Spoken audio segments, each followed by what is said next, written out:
Welcome back to Cottage Designs by Erin, where today we are making valances. Okay, so this is the pattern we are using, and we are making, whoop, not those, these.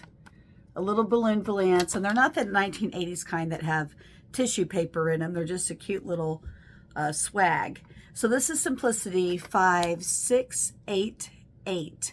And we are using a P. Kaufman fabric, which is very, very nice. It's a faux linen. And let me move my camera so I can show you what we have here. Okay, so the directions are going to read to cut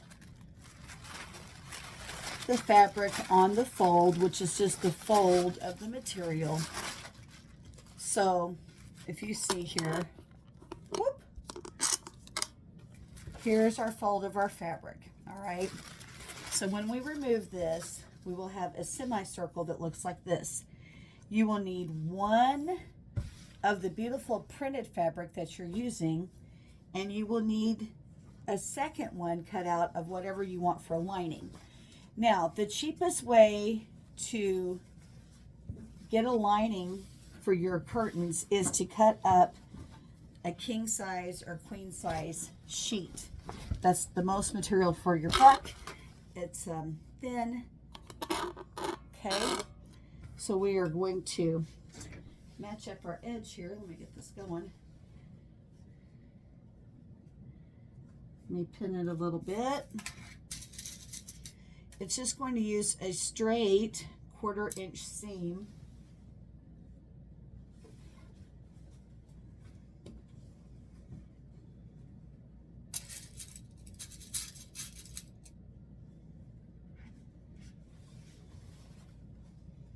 And you just follow the curve of the material.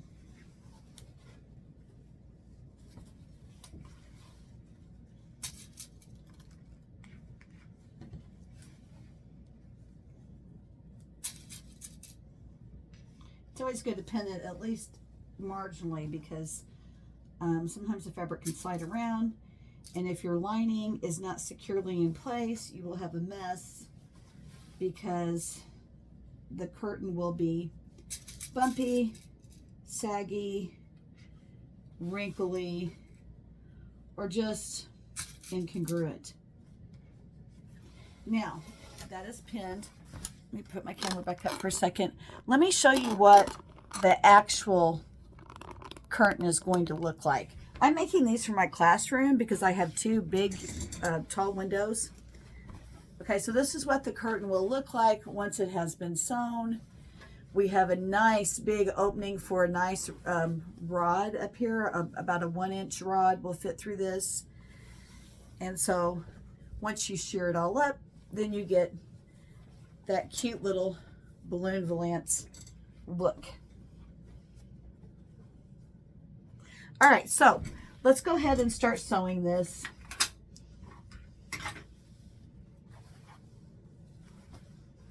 I typically start on the right because I'm right-handed.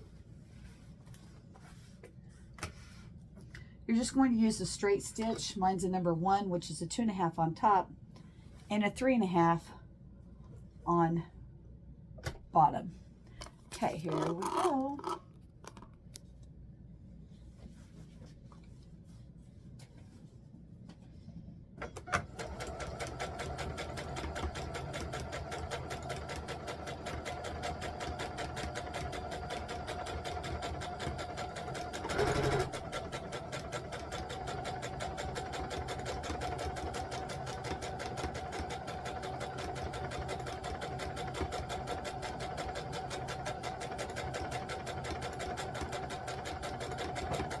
If you're bothered by the fact that I didn't iron my lining,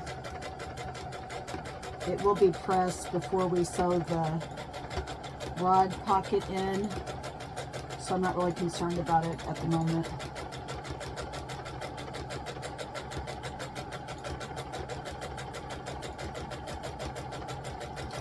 I don't find this particular style difficult to make. I just think that they're I don't know, to me it's kind of annoying because once we sew the front to the back,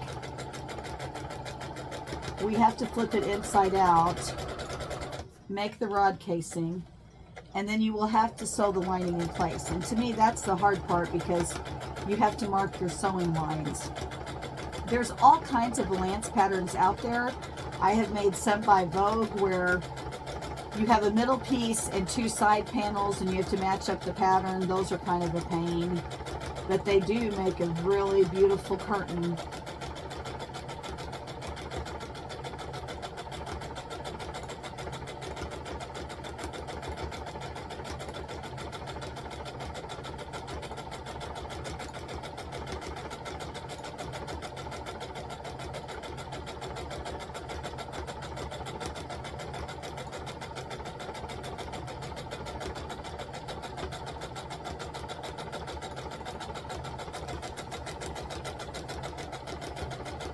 If your lining does shift at all while you're sewing this, align your presser foot to the lining and not the outside edge of the curtain, just to make sure everything gets caught.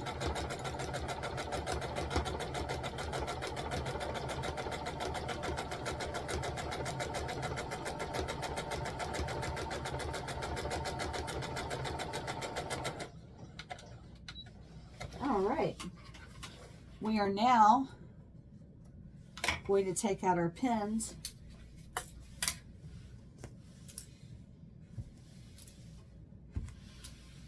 It's a lot of fabric. It takes 1 yard to make each one of these valances because they're so generous in size.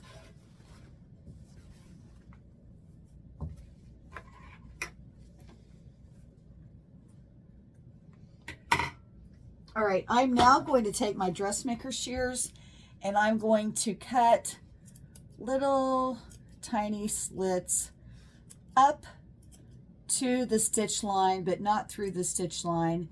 And that's just so that when we turn this inside out, it'll lay down flat. You can skip that step, but it does help it have a nicer finish.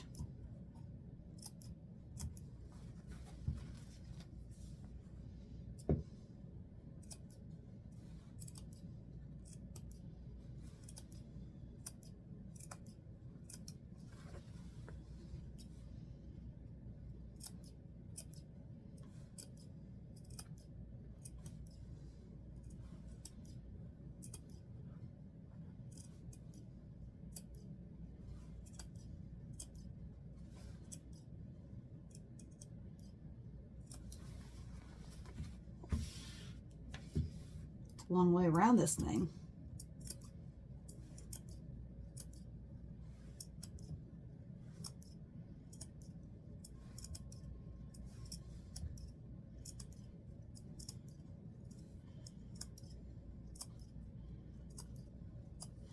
All right, now we are going to flip our curtain inside out.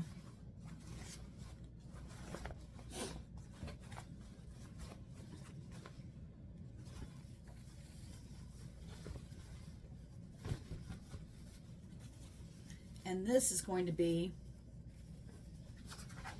our basic valance shape.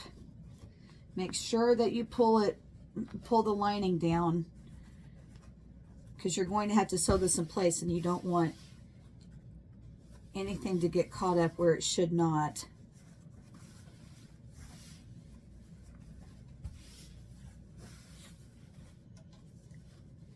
Such a huge piece of material.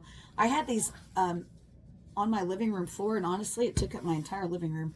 Okay, so here is what we have. We had the lining sewn to the back and the pretty side on the front. Now, the next thing we're going to do is we're going to press it nice and neat, and we're going to turn under the edge about a 1/2 inch. Press that in place, and then you're going to measure, and you're going to roll it down 2 inches, so you've lost 2.5 inches total, and it'll look like this. And then you will sew the straight edge to make the rod pocket. So let me go shut the camera off so that I can get everything pressed, and I'll be right back with you. Okay, I'm back with you. That took a lot longer than I thought it would. So here's what we have now. I have taken the edge of the top of the curtain and I measured. I folded it under a 1/2 inch, pressed it. And then I folded it, this is 2.5 inches, and pressed it.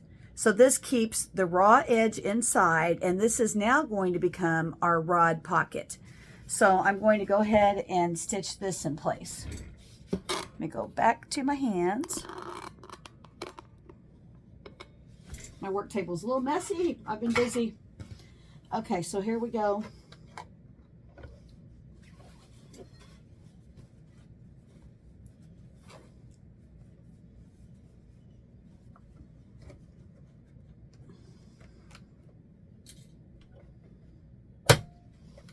And you want to stitch and then back stitch so that you don't rip the end of the pocket when you put the rod in.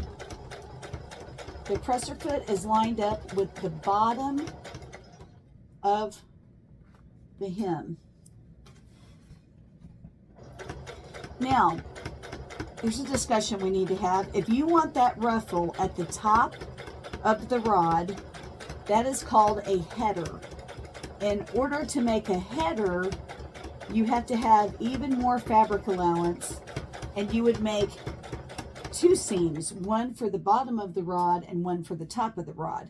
I am not making a ruffled header on mine because they lowered the ceiling in my classroom, which kind of causes a bulkhead, and so you won't see the ruffle anyway.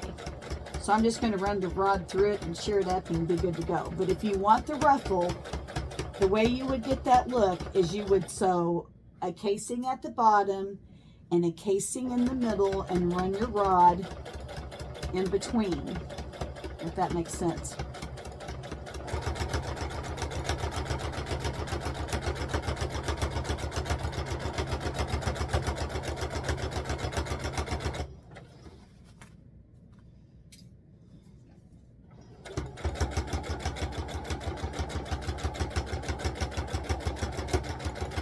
This fabric is called Ophelia, and it was purchased on eBay.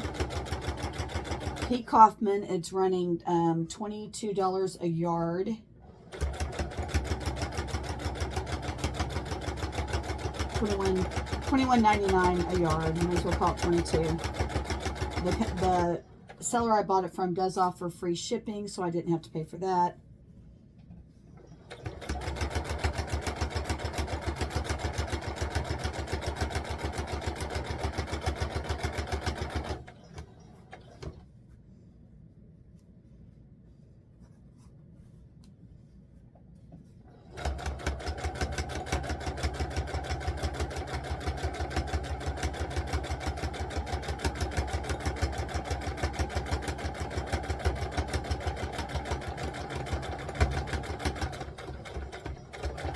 Now the edges of these curtains, since they're not a perfect right angle, you have to fold it in like you're wrapping a present.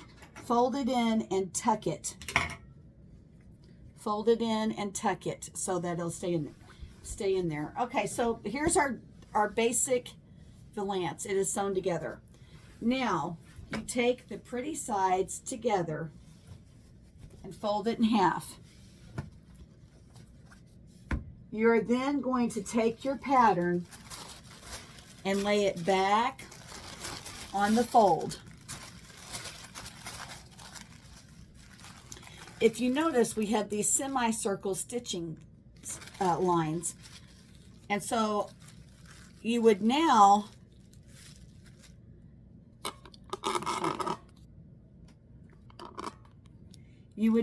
take a little I'm going to use a number 2 pencil with a fine lead mechanical pencil and go along and make these tracing lines on the back of the curtain. And then you would sew in these configurations. It's kind of like quilting, and that sews the lining the front to the back so that when you hang it, it doesn't become saggy like old pantyhose. All right, so now let me show you. I'm raising my camera back up.